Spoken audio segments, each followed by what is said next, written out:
people are making decisions based on the information they have available, which is often the title and maybe the cover art. Those two things are the gateway to your show. We live in a scrolling, scanning culture. If you can get them to pause, even just for a second, you've got a chance for them to interact with your show. It will influence people's perception of the show one way or the other. Yeah. There is no way that different cover art will not change the way people think about it. The thing about good branding is that you are planting a flag. Some people might look at this and go, this is not for me. I look at this and I'm like, I want to listen to this show. I would buy a t-shirt with this logo on it. I love this. So over the past year, we've recorded something like 30 podcast roasts for our other show, Roast My Podcast, which was kind of a spin-off of this show initially, became its own thing. And the kind of irony of that show is that it's a show tearing down podcast packaging, and it was only on YouTube, so it didn't actually have any show packaging itself. It didn't have a cover art. We didn't even really have a title for most of the time. I just always referred to it as Roast My Podcast, and eventually I kind of talked about it to a few people. They started calling it that, but it didn't really have a name. And so this is something that we have all these 30 episodes. A lot of people were asking, where can I find the podcast? And I was eventually like, okay, I need to put these up in a podcast feed. And there's this problem that, we just didn't have a cover art. And so I had an idea. I was fancying myself an artist, and I actually sketched something out. And I was like, okay, I can't do this myself, but I can give the direction to a designer.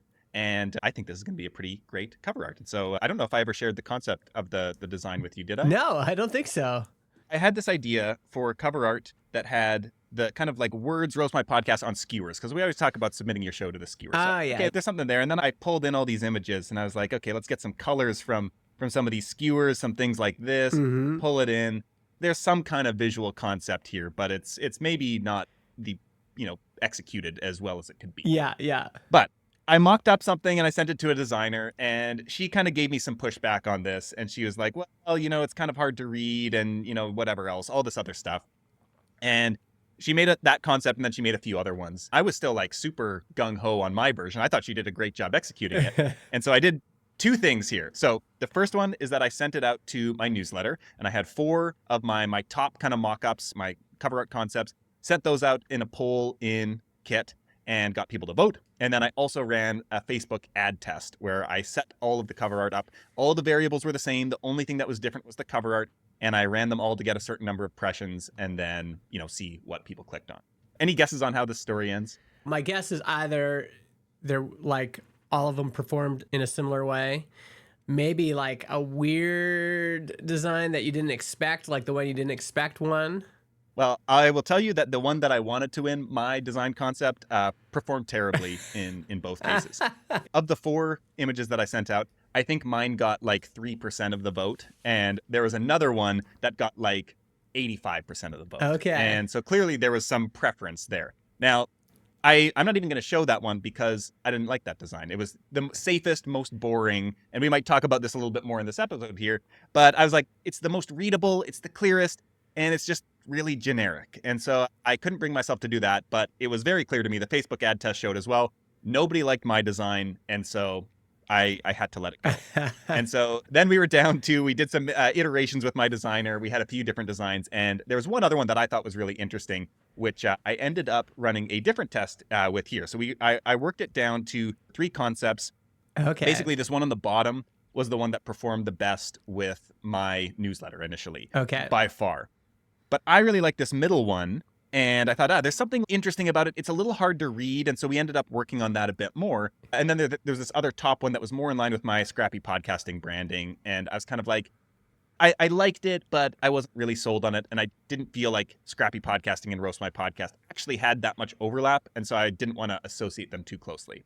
So I went back to Facebook, ran another test, and as we can see here, I basically ran it so that each piece of cover art got about 10,000 impressions. And so we had a kind of similar number of people seeing all these.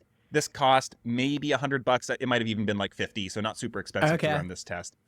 And what we can actually see here is that the click-through rate on these different pieces of cover art is quite stark. Yeah. And, this middle one, which is where my kind of intuition was going after I got over my previous self-design concept, actually performed by far, like almost twice as well as the other 2.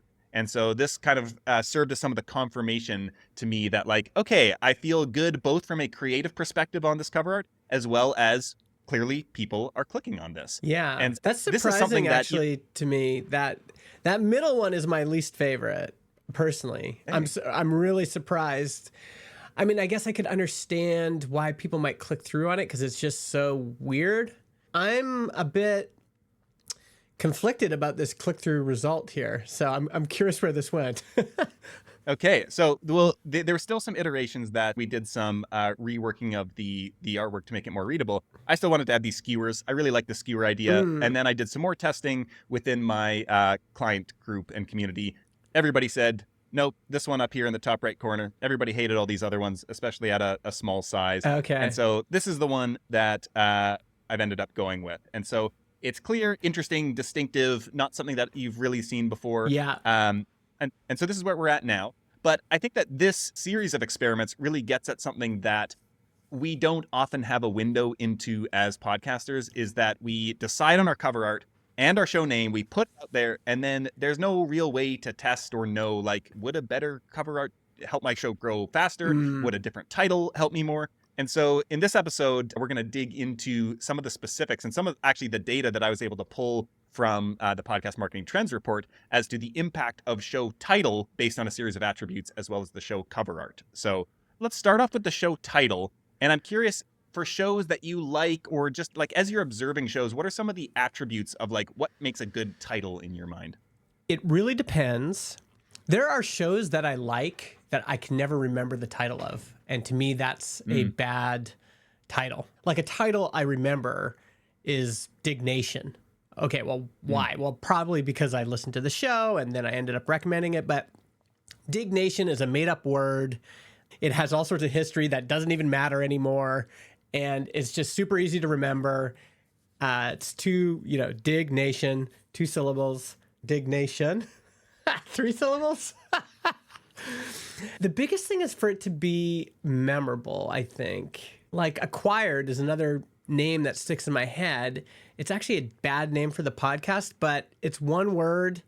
It's pretty unique. And number 2, if you can also make it somewhat descriptive of the show, I think that's a bonus as well. Yeah. And, about the title being somewhat descriptive of what the show is about, this was something that was actually quite easy to calculate. And so basically I went through all of the hundreds of shows that submitted their data for the report and gave each of them a designation of, is the title clear, evocative, or unclear? And so clear is basically, you look at the title and you're like, I'm pretty certain, like 80% certain I have a strong idea of what the show is about. Evocative is more like you need a bit more context, but there's something leading you in the direction, even though it might not be 100% clear. It could mean a few things. And then unclear is just a title that it is neither evocative or clear. It's just kind of like this show is essentially meaningless based on what the topic is about. And so basically what we see here, I think is pretty illuminating. 53% of shows were clear, which is actually pretty good that more than half of shows that submitted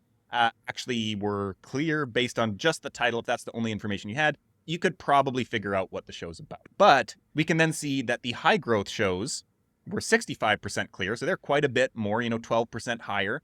And then we can see a clear correlation where as you go down high growth to mid growth to low growth to shows that shrunk, it keeps getting less clear at each stage. And so we can see that the shows shrunk were less than half of them had clear titles. The low growth shows had 58%. So they actually still outperformed the average, but it was really those shows that shrunk dragged everything down. But the more clear, the more growth that there was. The other thing that was interesting was the lack of clarity. And so across the board, when it came to evocative titles, a lot of those shows that shrunk, they weren't clear, but they were more evocative. But there were also a large number of shows in the mid, low, and shrunk that were unclear compared to the high growth shows, where only 8% of high growth shows were unclear compared to the average of 14% overall. So like almost half of the average.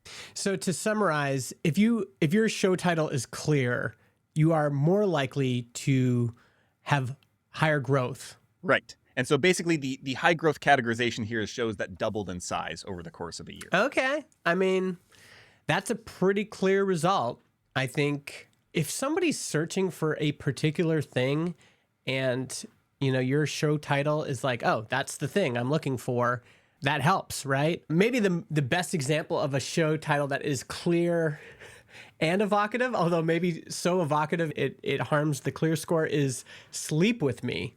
You know, the title is evocative because, you know, there's maybe a little sexual undertone there. Yeah. But the show is actually a fall asleep podcast. And so at least it has the word sleep in there, and it would probably show up for sleep podcasts. But in that genre, I've seen tons of shows just go with a more clear title, like Fall Asleep Podcast, Bedtime Stories Podcast. So it seems like that's the trade-off sometimes with clear titles, is they become more generic. And Yes. potentially, it's like, sure, people might pick it if they're searching for something, but it's way easier to recommend a show called Sleep With Me, and the only result that's going to come up is Sleep With Me. If you search bedtime stories, I think you're going to get many, many results. And, you know, this actually gets at, you know, we've talked about jobs to be done before. We did a full episode on that. But I actually like to apply jobs to be done theory on the internal side as well, and use that to say, like, what is the job of a show title? Mm-hmm. And then when we know what a title is supposed to do, then we can start to use that as a checkbox to see, does my title satisfy this? Yeah. You know, it's interesting that there are actually a bunch of things, and sometimes a show title that is descriptive is boring. It checks one box, and so that's good, but it doesn't check all the boxes. And so, you know, my kind of list here that I have of like, what is the job of the title? And I'd be curious if there's anything else that you think a great title should do. I think the first thing, like almost the most foundational, is establish relevance to the person.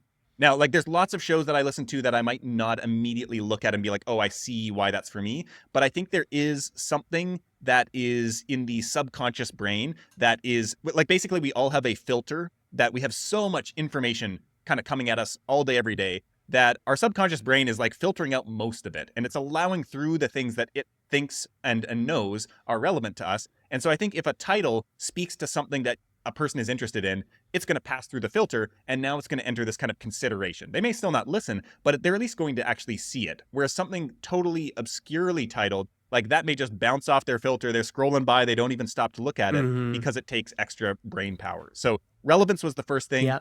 The second was curiosity. And this may actually, you know, go get into one of my other points here, which is kind of this evocativeness, or like leading your imagination to like wonder, like, oh, I might not be sure what it's about, but I think this show might do this. And I think a truly great title paired with a great concept, you can already start to imagine what episode ideas might be, or guests might be, or what they might cover. I think that's like a really great title. And then I think the last thing that you actually mentioned at the top too was communicate tone. And so you mentioned that the Founder Quest kind of evokes some of this, like Dungeons and Dragons, or like some kind of video games or something like that.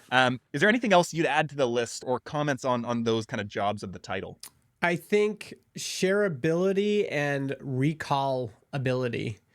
If you're sharing the show with a friend, what's it called? Sleep With Me. I remember the show name, so there's recall there. And if I share it, it's easily understandable audibly. Some titles are not clear when you say them audibly. And just easy to search for that once it's recommended and for it to come up. How searchable is it? It's just like much easier to find a unique title that's memorable, that it in turn becomes more shareable. If someone is going, oh, I can't remember the name of the show, that's a bad sign. If somebody's like, okay, I searched for it, but I got 10 results, that's not ideal. So yeah, I think those are some other attributes that I think about. Yeah, and you know, on the shareability side, there's a like positive shareability, like it makes you look smart to share it. Like it somehow reflects well on you. That's a plus. But it can also reflect poorly on you. I had a client, or a pair of clients, they were co-hosts, and they had a show for therapists on like how therapists can better look after themselves and like practice their own techniques on themselves in a kind of giving career where you spend a lot of time putting your energy out to your clients and don't always look after yourself. And so they, at the time, had a show called Thrivival. So it's this kind of portmanteau of thrive, and I actually thought it was meant to be revival, but for them it was actually survival, which there's a bit of confusion there that was already communicated. But there was actually another client on one of our group calls who piped up and he's like, so my wife is actually, she manages a team of therapists, and I feel like it would reflect poorly on her. Like, she wouldn't recommend a show called Thrivival because it feels somehow non-authoritative, or it doesn't like paint her in a good light. It almost makes you think like, you listen to a show called Thrivival? Yeah. And I didn't really think like the title was terrible, but it was interesting that he made this comment that like in a leadership position, she could recommend the show to a whole team of their ideal listeners, but wouldn't because it would feel like it reflected poorly on her. And so I think that this is something that is not really thought of at all related to both cover art and titles and really everything else that we do is like, how does this make our listeners feel to share it? Is there some like status going up or status going down by them associating themselves with the show? And there's a whole science to this that's been explored in book titles, for example, titles of movies and TV series. Probably the closest analog is book titles, but Atomic Habits is a great book title that James Clear did a lot of thinking and testing on. And if you were going to recommend that to your business friends, there's some kind of power and gravitas in that name. And so one of the jobs to be done of a title is it's the vessel that you're going to use to recommend the show to somebody else. So how does that show make you look? This is where you can get titles that are evocative and slightly descriptive, but they just have this authority to them, like The Dip.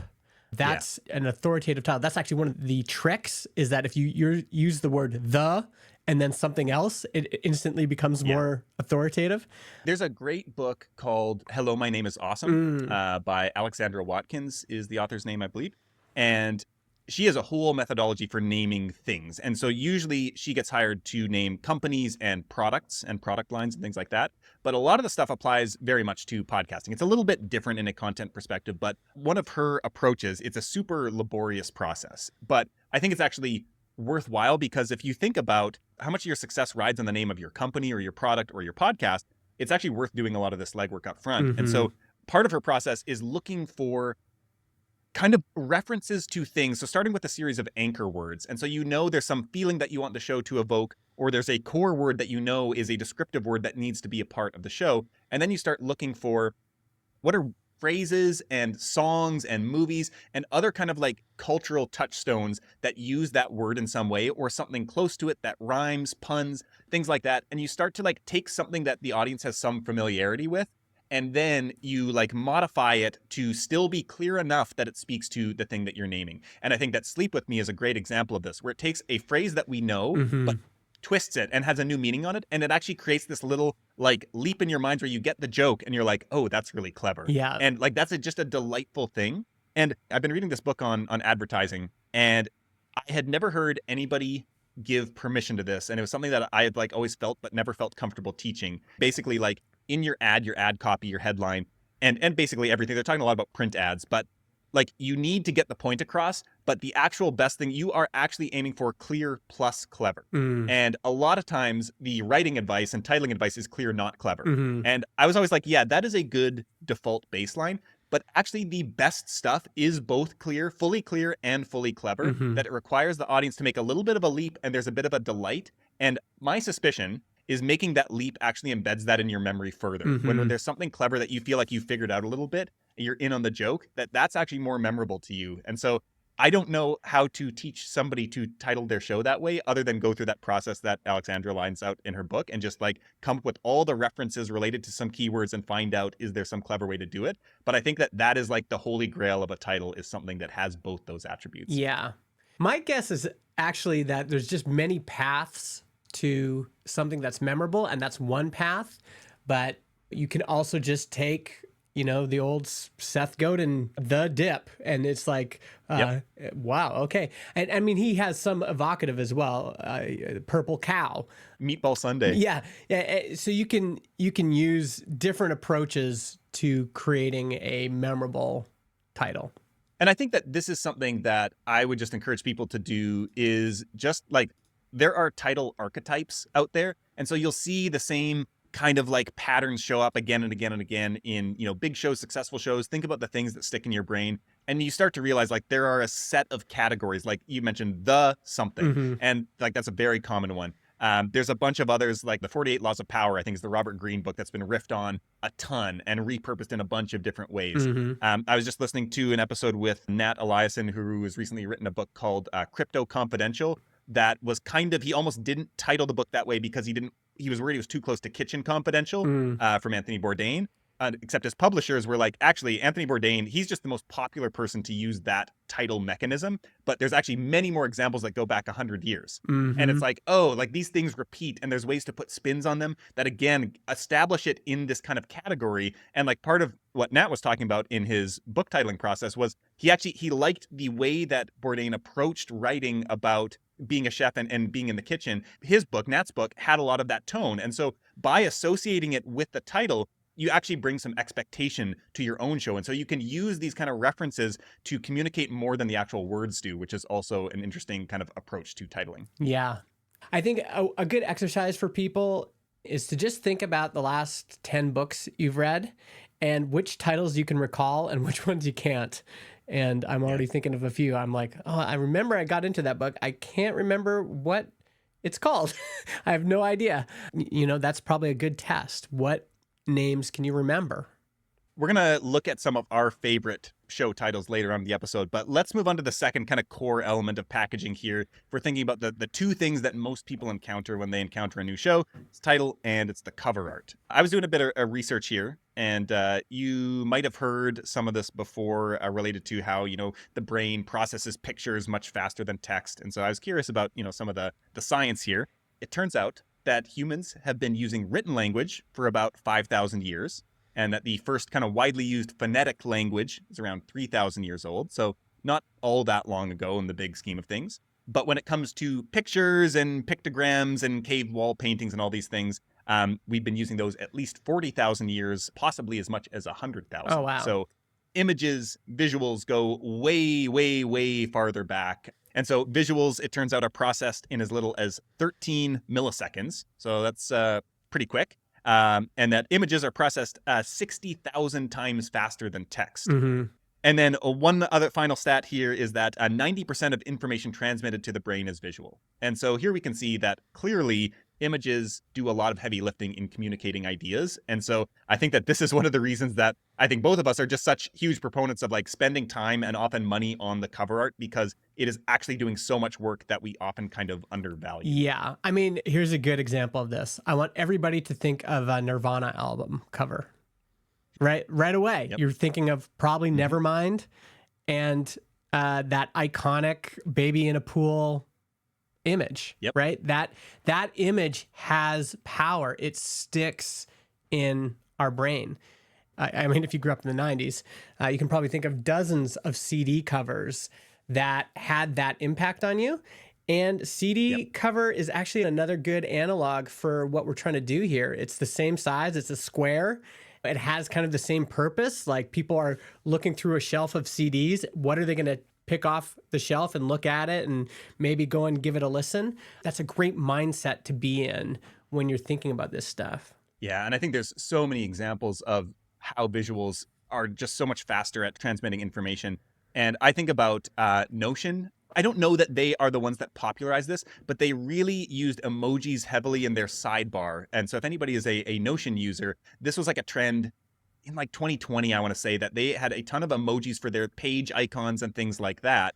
And then you started seeing it pop up everywhere. And at first I thought it was kind of a stupid trend until I realized, oh, I actually started using it because it was so much easier to scan a body of text and like see visual shorthand for some bigger idea. And you can see, oh, I always put this emoji on these types of pages, my blog posts or whatever, or something else. And now you're not just looking at the title and having to read it all. You're just scanning for images and you can quickly pull those out. Mm-hmm. And this is actually something I noticed myself doing in my podcast feed, where often I am not looking for the title of the show or the name of an episode. I'm just like scanning for like, where's the colors that I'm looking for from that show? And it immediately pops out and you're like, yep, that's what I'm clicking on. And I think like this is important in terms of retention, where like we're reducing the amount of friction it takes for people to find their way back to our show. If they already like it, they're already looking for it. Like, let's not make them think, let's shortcut that and go straight to like, okay, here's an image that they remember. It's distinctive. It stands out in their feed. They have an association with it. And they're just like always reaching for that thing. Yeah. I think overall, I'm kind of disappointed in podcast cover art. I think it's still mostly banal. I think it's not very good. When you compare it to album art is just so much more memorable. It's well done compared to most of the podcast art I see.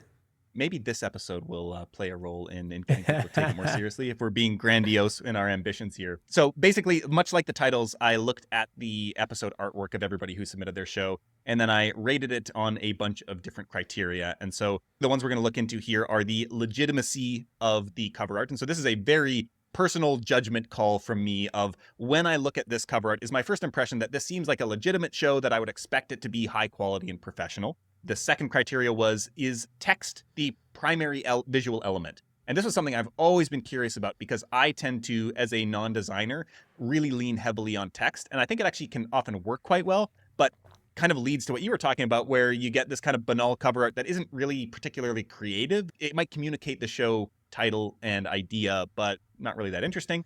I looked at a few other attributes here, including like whether the show was particularly designy, if it felt like a designer had worked on it. If the host photo was on the cover art, an interesting one that a lot of people ask questions about. And then looking at things like, is the layout clean? Is it readable? And then is it clear, much like with the title, that you can tell what the show's about? So let's look at what the data actually showed. And so the first one here, artwork legitimacy. This one, feels pretty obvious to me that like the more legitimate looking the cover art, the more that your impression is going to be that the inside of the show matches the outside. And this is certainly true. And so the average show, 56% of shows overall, I kind of classified as being legitimate, but 68%, almost 70% of shows that were high growth had that legitimacy. And again, we see a somewhat correlation kind of trending downward. The shows that shrunk were obviously the least legitimate. This one was kind of interesting to me. Text as the primary visual element. This one was kind of surprising. And so it turned out that high growth shows, and this was actually a direct correlation again, the higher the growth the show, the more likely it was that text was the primary element. And so 38% of high growth shows had text as the primary element, only 19% of shows overall. So still less than half of high growth shows, but is interesting that clearly it's communicating what the show is. Yeah. That makes me sad a little bit, but it's okay. Yeah, I feel that a little bit as well. This one, really interesting here, the presence of the host on the cover art. And so the average, 37% of all shows had the host on the cover art. But actually, it was the shows that outperformed the average growth rate. So the mid and high growth shows, they were less likely to have the host on the cover art. And it was the mid growth shows that were least likely. And so those were shows that grew above the median, but less, they didn't quite double.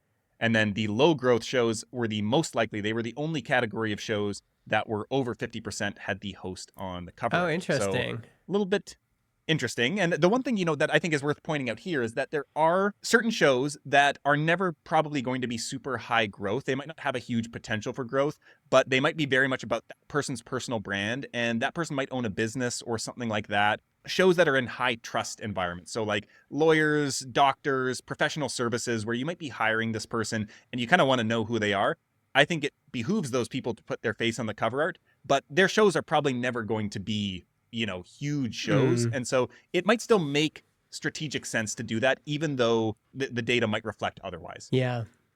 Last couple here, we got the cleanliness of the kind of layout. And so like how easily readable is it? I'm looking at clean versus cluttered. And we see here 88% of high growth shows were clean, 66% of low growth shows were clean. And so again, you see some clear kind of correlations there. The readability, again, high growth shows are the most readable. The mid and lower growth shows, much less readable. And then we've got the clarity. So very similar to the title. Can you tell based on the cover art what this show is about? And again, the high growth shows were the most clear by quite a bit of a margin. And so here we just see like all these kind of best practices. It's almost like the data just proves it out. Like the more legitimate the cover art is, the clearer it is, the more readable, the cleaner the layout. Like all of these things, it feels like, yeah, general design best practices are correlated or associated with higher growth shows, and often in a pretty direct manner.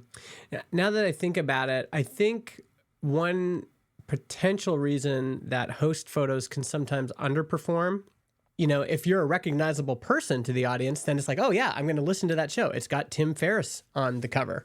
Yeah. But if people don't recognize you, like, who's that person? I don't know, like some sort of unknown person, you're putting to the forefront something that might actually be detracting, which is you're giving people a reason to discount you. Unless you can make it really evocative. One of my best performing pieces of cover art was, I had this show called Build and Launch. I had this giant beard at the time, and this photo of me with a toque on, and I just made it really, really big on the cover art, and it kind of split my face in half, so that half my face was off the canvas. And I think that show got a lot of click-throughs just because the art was like, whoa, like this guy looks weird. This guy looks crazy. There was something evocative about that image. But what I see people doing is they play it safe. They're using their professional headshots, and it just can feel generic and like, okay, here's another influencer I've never heard of. You know, you look at somebody, Conan O'Brien, his face should be the biggest element on the cover art. But if you don't have that recognition, then you probably want some other element that is more important to be there. Yeah. And I think that maybe this gets a little bit into like some of the jobs of the cover art, like establishing relevance. The other thing I think about a lot is filling in any gaps that were left by the title. And so ideally, I think the title and cover art play off of each other because they're often going to get both of them at the same time. And so if the title is really clear, I think the cover art can be much more evocative. The cover art can fill in, add some color to it, and add some like imagery that takes people, maybe it communicates more of the tone or the vibe of the show or some of the other differentiators that way. Whereas if the title is more evocative than clear, then you probably want to ground it in some tangible visuals that get somebody thinking like, okay, I have a strong sense of what this show might be about. Any other jobs that you can think about when it comes to the cover art, the jobs to be done for that element? Yeah, I mean, another thing that I think about when it comes to host photo is if you're thinking about your cover art in the context of everything else you're doing for promotion. So, for example, if you are releasing tons of video clips with the host and you're running ads on those, you're posting them to every social network, and maybe you're getting some viral clips with that person's face, then absolutely, as a part of that whole marketing strategy, you should have the host's photo on the cover art because you're building some recognition with all the other promotion you're doing. So thinking about your cover art and your title in the context of your overall marketing strategy is another job. This is just one piece of your overall marketing strategy, and it all has to work together. So if you're doing a bus ad, or a billboard or something, you would want to have some common elements so that when people actually get into their podcast player, they're like, oh yeah, I saw that. I wanted to check that out. You're building up that recognition. You're trying to get people to recognize these elements, and just look at how when they're promoting Stranger Things, what are the common elements they have in all of the ads and all of the clips and everything else that lead you to, when you're scrolling Netflix, go, oh yeah, I heard about that show. And you can instantly recognize, in their case, the typography, right? So that's the common element that they are introducing over and over again in all of their other promotion. And it leads to recognizing that brand, that cover art, that show once you're actually in the directory. Yeah, Stranger Things is such a good example because their typography got riffed on to death after it blew up. It's like playing off something familiar that grounds people in the general vicinity of what you're trying to do and plant some ideas in their head already. And so every genre is going to have its conventions for what a kind of two buddies chatting type show. There's going to be like a lot of cover art that looks kind of similar. And it may be useful to plant yourself in that category and use some of the elements in your cover art that so people know, oh, I see two buddies on the cover. Like I already have a sense of what this show experience is going to be like. But then you also want to have probably at least one kind of distinctive element that is markedly different from other shows that get people to like take a second look and be like, oh, this grabs my eye in some way. And so Stranger Things, they have that typography that has become, I would even say, kind of iconic. It has just been like used in so many places. And I think their soundtrack as well, the way that they put their theme song together, I've heard that ripped a lot on like stock music sites and things like that. And so there's a few distinctive elements that really build the brand. None of us needs to like reinvent everything from scratch. Like we're going to exist within genres, but then we want to have a couple elements here and there that make people take a second look. And those are the things that's actually going to stick out in their minds. And so whether that's typography or whether that's some kind of visual element at play in your brand at large, or whatever that might be, distinctive color palettes, looking to how can we like take this thing that plants people in the right area and then kind of riff on it a little bit. Exactly. A couple other things that come to mind when it comes to the job of the cover art. I think the first thing is like kind of stopping the scroll. And so that's kind of maybe a little bit what we talked about already, where you're going by it and you're like, oh, that just looks interesting to me visually. And so it gets people to pay attention. And then the second thing, this really comes to the legitimacy side of things, is earning the benefit of the doubt. And so I think that people are making decisions based on the information they have available, which is often the title and maybe the cover art. And so basically, those two things are the gateway to your show. And so if they have 10 or 20 shows on their screen, all they're comparing is cover art to cover art to cover art and title to title to title. And so basically, if we can earn the benefit of the doubt by having legitimate, professional looking cover art that grabs the eye and kind of hints that you put the effort into the external packaging of the show, likely we put that same time and attention onto the inside. And, I always think about this with like coffee packaging that is like really nicely packaged. The bag is this interesting material, this interesting design. I know you've talked more about craft beer and things like that in the past of how there's a similar job there. Yeah. Yeah. I mean, I think that is a great test, is stop the scroll and legitimacy, and walk into a beer store and just look at all the labels. You're going to be scrolling, scanning, and all of a sudden you're going to go, whoa, look at that one. By grabbing your attention, it's done its job, right? It's made you stop for a minute. And we live in a scrolling, scanning culture. People are just constantly swiping and scrolling and scanning. And if you can get them to pause even just for a second and zoom in on your thing, then you've got a chance for them to interact with your show and can take it off the shelf, so to speak, and consider it. The other one, you mentioned looking at albums before and then looking at beer cans. The one for me that I always do is going into bookshops.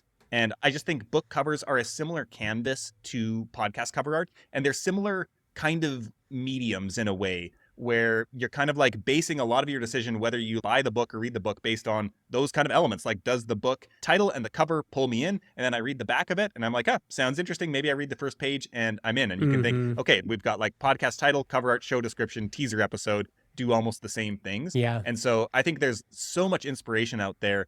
And just like going through a bookshop and looking at, what does this communicate to me based on the title and cover art? What type of book do I think this is going to be? Who is this for? What is the topic? And then you can kind of just like soak in that, and over time, hopefully get better at your own kind of design decisions. The other reason I like that approach is because your response to what's out there is going to be very much in the moment. There's all these trends that end up, blue covers start selling well in books. And so everybody gets a blue cover.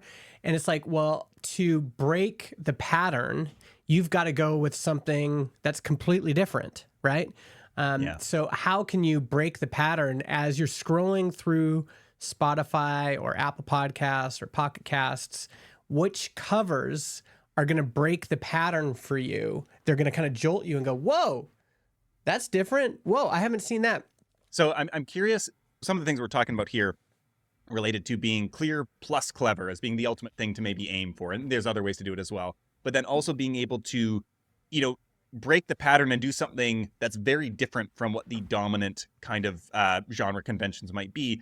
This is maybe like the ideal advice that you want to aim for, but it is heavily reliant on having really exceptional taste. I don't think anybody's born with exceptional taste. It requires you to really consume a lot of content and have clear ideas about what makes things good. And so what are your thoughts for, like, let's just assume that most people don't have great taste in creating titles, because that's none of our job. And we don't have great taste in designing cover art because, again, that's not really our job. Like, how should creators be thinking about these things? Oh, I think you need to get familiar with great brands.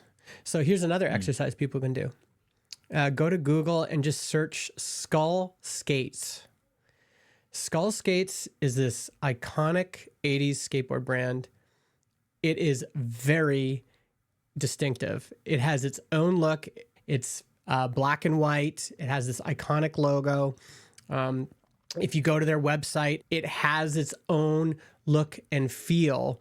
And, those skateboard graphics, to me, that's kind of what you're aiming for. It's like, I've created a brand that is distinctive, that is noticeable, that is iconic, that has its own feel that's different than anything else. And in this case, this particular brand has endured for, 40 or 50 years. So these are the things I think you need to be thinking about. To develop great taste, you need to familiarize yourself with great brands, these things that have endured for a long time. Stranger Things, like even Skull Yep. Skates, like that was just one guy, but he was just so opinionated. But like, I'm only doing black and white. I'm only going to have this kind of raw look. That initial logo, I think, was just scraped out of grip tape on a board. Like, it's just like, as one person, you can define your brand, what you want this to look like, but it has to be consistent. It has to be stand for something. It has to be identifiable. And the only way you develop that taste is by, familiarizing yourself with lots of this stuff and by like going, oh, I like that. I like Skull Skates. I think that's a great brand. Other people might not like the branding, but that's another way to develop your own taste is like really look at the things you like, what resonates with you personally, and then craft your brand around that. Yeah, and this is something I think this is one of the most helpful exercises I've ever done is I created a Figma doc. You can do this anywhere. And I just started copying and pasting and screenshotting design ideas and brands that I liked, and I just put it in a huge file. And it takes so long to load now because there's probably hundreds of images there. But then at some point, I went through and organized them. And that was actually really helpful to then organize them into themes. And I did them by color and different style. And I realized like, oh, there's all these sub themes that I'm into. And so there's kind of a lot of like Bauhaus kind of style. I realized like, oh, this is something I'm attracted to. I really love the design of a lot of tarot cards. I think are like really cool, which actually then overlap with a lot of skateboard design. There's this kind of like similar elements. And I was like, oh, all these things blend into each other. And it starts to get into like, oh, I see what my style is and my taste. And so now, basically, anytime that I go to design something new, I go to my kind of personal inspiration where I just put everything that I know that I like visually. And I'm like, okay, what feels right for this project? What might be an interesting angle? And you can start kind of pulling on some of these elements. And that makes design so much easier if you're doing it yourself, but also to communicate to a designer if you're working with somebody to be able to have examples on hand and be like, okay, I really like the vibe of this, but I like the typography of this and this other aspect of this. And so, how can we kind of blend some of these things together to get to something that's going to be distinctive? And so, yeah, I think recognizing what you like, knowing your own taste, that's a huge first step to coming up with something that is going to be distinctive and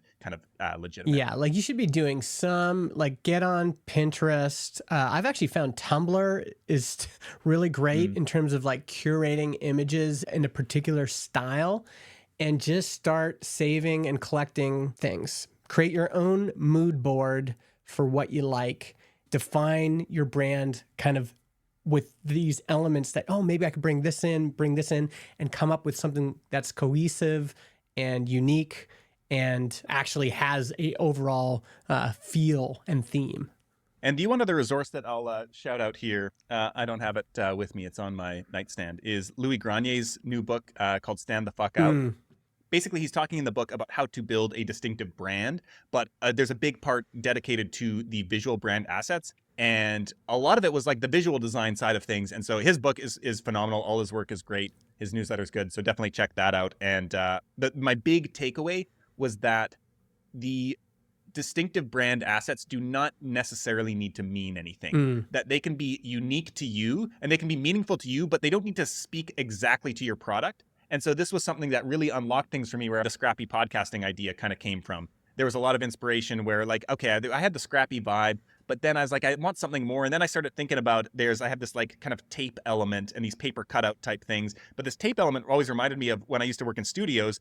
You put the masking tape down on the board and you'd write down what tracks the drums are on, these two faders and the guitar and whatever. I was like, oh, there's a kind of cool thing there. And then I started bringing in these more just like background influences that have nothing to do with talking about podcasting, but like have something to do with me that made me excited about it. And they're really distinctive. And nobody else is going to come up with that because it's not tied to the product. And I think that this is something where one of the things Louis talks about is if you're in a category and you're trying to pull out visual inspiration from this one thing. And so for me, that would be, okay, I'm in the podcasting category. What kind of visual things am I going to think of? And we're going to have microphones, headphones, waveforms, all these like generic cliche visual elements that everybody else is going to have. And so it's almost impossible to create something unique if you're just riffing on these basic things. And so you need to pull stuff in from outside that's kind of tangential almost to kind of spice that up. Yeah. Yeah, I love that. I think that when we talk about branding, maybe that is the most important piece is like first develop some taste. And I think this is a good way, like this takes time, and even people with good taste can come up with bad concepts. This is something you've got to test with people. And if you have teenagers in the house, there's no better critic to come up with stuff. And if people can go, oh, whoa, that's kind of dope, like that resonates with me, that's a good test. But if people are like, want my honest opinion, like it's kind of boring or generic or not very well done. I also think if you can afford it, you should hire some professional help. Yes. It could cost you $100 for a consultation, and $100 to get like just someone that can just help walk you through some things and give you some initial like feedback and direction, I think is invaluable. And there are professional podcast branding artists out there that do cover art. To find one of those people and enlist their expertise might not be a bad idea either, and might not be that expensive. Maybe you could do it for $1,000 or something like that. And that's definitely not that much money to spend for something that might become a cornerstone of your business. Yeah. And I would say not only will it may become a cornerstone of your business, it will influence people's perception of the show one way or the other. Yeah. There is no way that the cover art, different cover art will not change the way people think about it. And so that's going to be happening regardless of how you approach it. And so it is something that I think is highly worth investing in. Mm-hmm. Okay, so maybe to bring some of these concepts to life, so we've talked a lot about like what makes for great titles and great cover art. I thought it'd be fun to maybe run through some of our favorite titles and cover art and give a quick note on like what we like about it. So what did you come up with on your list of, let's start with titles. Like what are some of the titles of shows that stand out to you? Mm-hmm. Science Versus. Yep. How I Built This. Notes on Work. Brains were some of the ones I thought of right away. Okay. So, and a lot of these are like very descriptive. It's memorable. What's the show called? It's called How I Write. Science Versus, I actually really love. It's 2 words. We know it's about science, but then we also know this versus thing is like, oh, there's some tension in there. I want to, it leaves you wondering where it's going to go. Yeah, it really sets up kind of what the show's about. How I Built This, just that's very descriptive, and you can kind of do that one once, that's an iconic show, and then everyone else is going to copy it. And Notes on Work is my friend Caleb's show, and I just think that's such a brilliant title for a show, and the concept is so smart. Brains I love because it's just like a one word. It just feels kind of ballsy, like I'm going to just go with one word, brains, and it's not very descriptive, but it makes you kind of wonder what it's going to be about. It's certainly memorable, and they pair it with equally distinctive cover art, which was not on my list. Maybe it'll be on yours. So yeah, on my side, I had On Being as one of my favorite shows. Kind of speaks to this big question, what does it mean to be human? It doesn't quite spell it out that clearly, so there is this bit of a leap. I think our friend Jay, Creator Science, actually, since his rebrand, it used to be Creative Elements, which I think gets at a little bit of what he was trying to go for. But the science piece is interesting. It takes you in a much more rigorous direction, which I think matches the show. Yeah. Go and look at Jay's branding. Creator Science is a great title. And then all the branding he has works with that title. Yes. He's a great case study for good branding, good cohesive branding.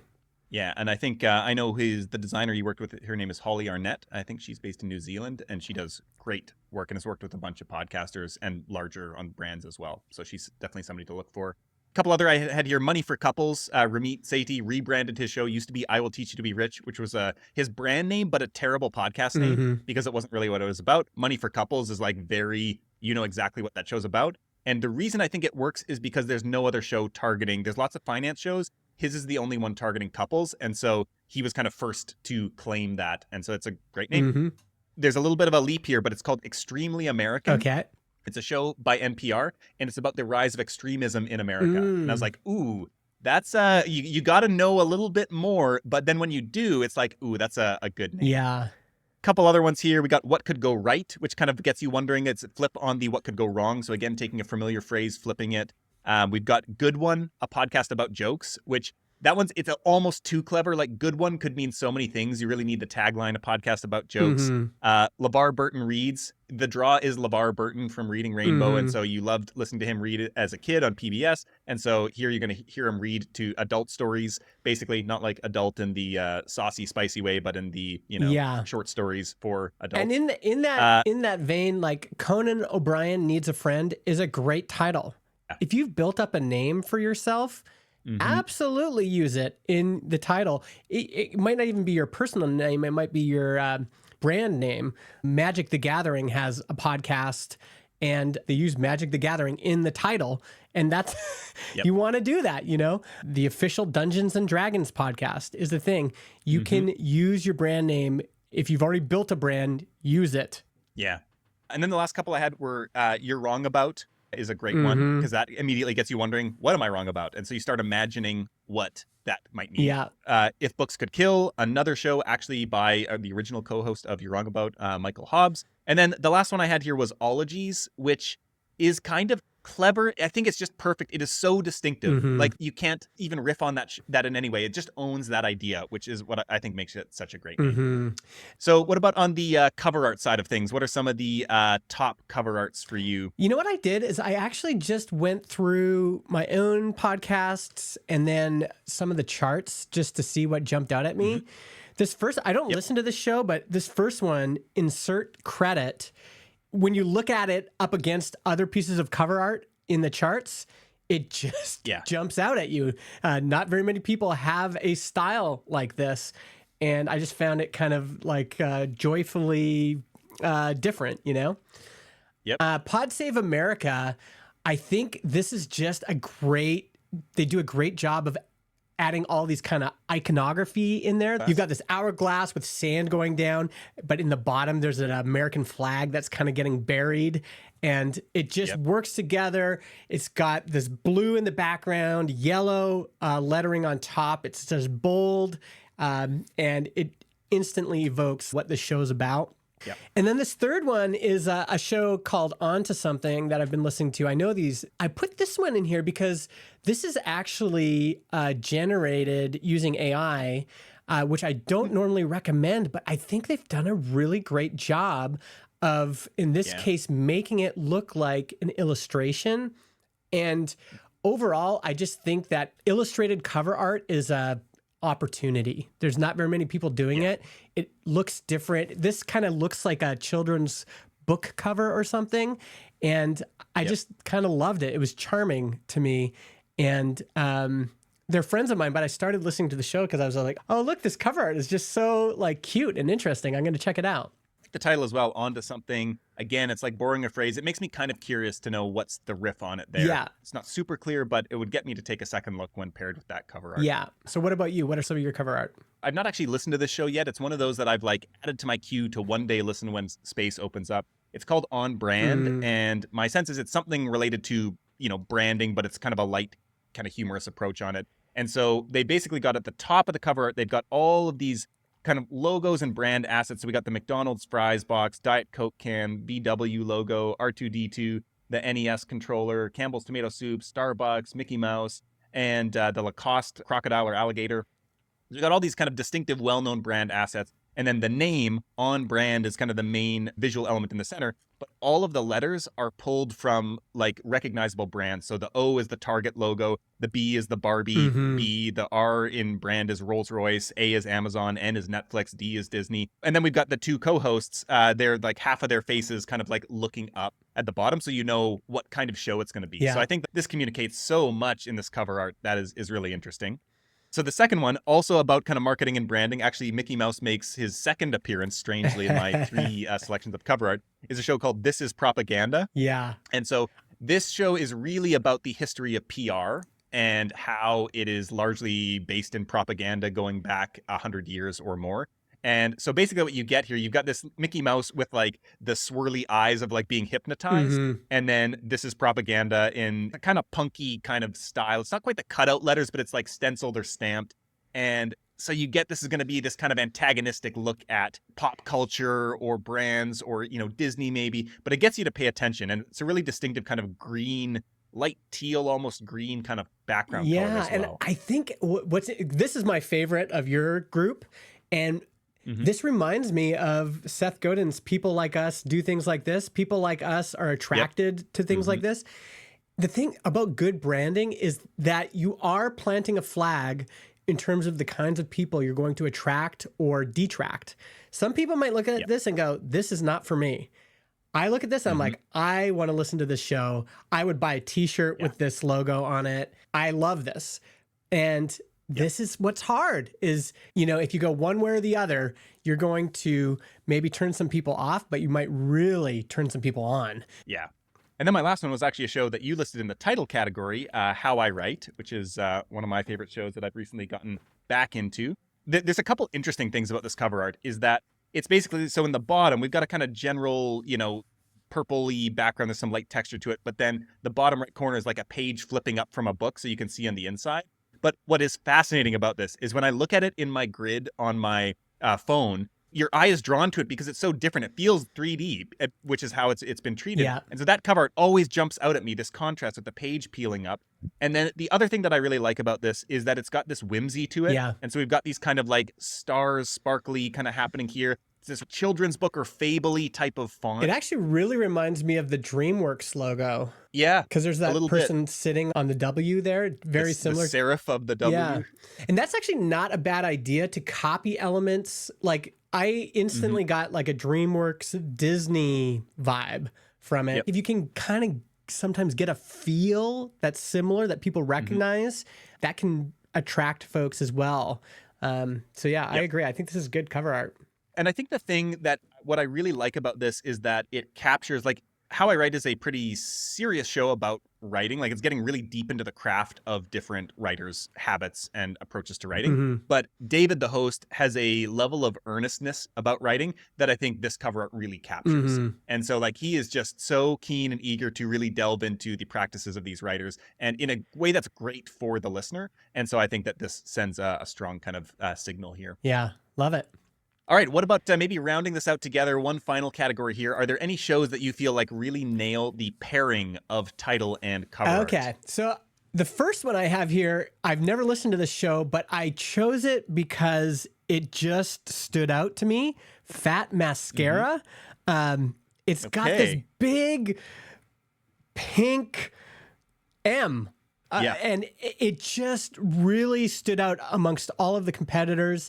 My guess is this show is about makeup or something. It feels like an old fashion brand or something like that. The iconography is just really good. I just thought this did a great job. And in this case, there's no complicated illustration or anything. They've just got the name Fat Mascara, and then they've got this big M, stylized M in the middle, and it's very effective. Bad with Money. I picked this one because this is a cover and a title that actually I started listening to just by looking at it back when iTunes was iTunes and you could just look at new shows. So this jumped out at me in a new and noteworthy section years ago. It's an illustration. I love illustrations, like custom illustrations. It's Gabby, the host, with a broken piggy bank. And this could be a Nickelodeon TV show cover. And I think they've done a good job there.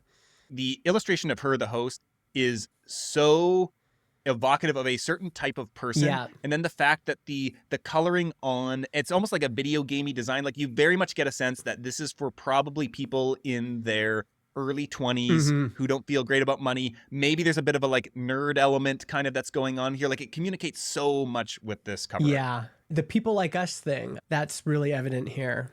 The other thing I'll just mention is you mentioned video games. This, for me, this cover evokes Robert Munch children's books. Nostalgia for a certain style is also an effective instrument when you're creating cover art. If you're targeting a specific generation, like baby boomers, like maybe a hippie kind of 60s vibe on your cover art might do a good job of bringing people in. The Missing Crypto Queen. This is another one that I started listening to just by browsing Apple Podcasts. It's got this like rubber stamp look of this, maybe a wanted poster of this woman, very mysterious, but then it's got like these kind of it looks like a circuit board coming in, and it looks like a poster that you might put up on a telephone pole. Yeah, just very good, very recognizable. I've also recommended this show a lot. And what's interesting is like at parties, people hear that I'm in podcasting. They'll be like, oh, like recommend a show. And the only one I can think of is The Missing Crypto Queen. So just that recall is so embedded in me. I think they've done a good job. All right. So I had two that I thought were really great pairings of title and cover art. And so the first one is a show called I Hate It Here. And this is actually an HR podcast and a work podcast.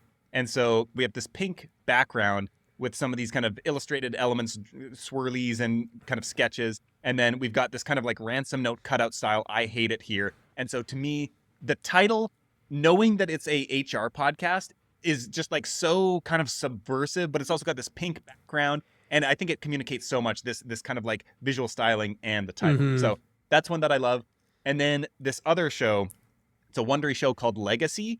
Everybody should just go look up the feed for Legacy, and they have done the best job I have ever seen of taking a visual style and applying it to custom episode art. And so basically their show artwork, they actually changed the overall show artwork with every new episode that they release. And so on this one that I'm looking at, which is the most recent episode right now, it's a picture of Genghis Khan, I believe, which with his kind of eyes and face blacked out by this kind of like splatter of, it looks like blood in this case, which would make sense for Genghis Khan. And then the name Legacy is over that kind of colored element. But basically every episode follows like a illustration of that famous person. And you can always tell, even though their eyes and face are blurred out. So there's like Winston Churchill, and I think there's like Cleopatra, and there's Charles Dickens, and there's a bunch of other just like famous people. And I think it's like acquired. The one word legacy paired with this artwork is so bold that it does a really good job of pulling you in. This is brilliant. I'm super impressed with this branding work here. People should definitely check this out. And I think it also shows you like there's nothing super complicated about it. It's just well executed. Yeah. Looking through some of these other ones, we got Marie Antoinette, Charles Dickens, Winston Churchill, John F. Kennedy, Marilyn Monroe, and like all of these. Yeah, it is just looks like they do series for each one. So you'll see a few of them in the feed. But yeah, this is masterful. Any kind of like final thoughts or requests as we wrap this one up regarding titles and cover art? Yeah, I'm really curious, listener, if you're out there.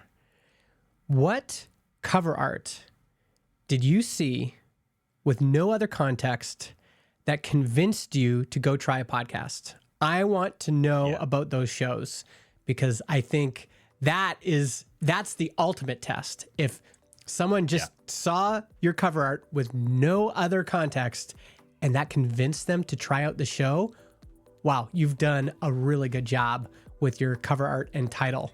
So if you have examples of that, send those in. You can find our contact info in the show notes. And other than that, you can find the full Podcast Marketing Trends report at podcastmarketingtrends.com. And we'll see you next time. Later.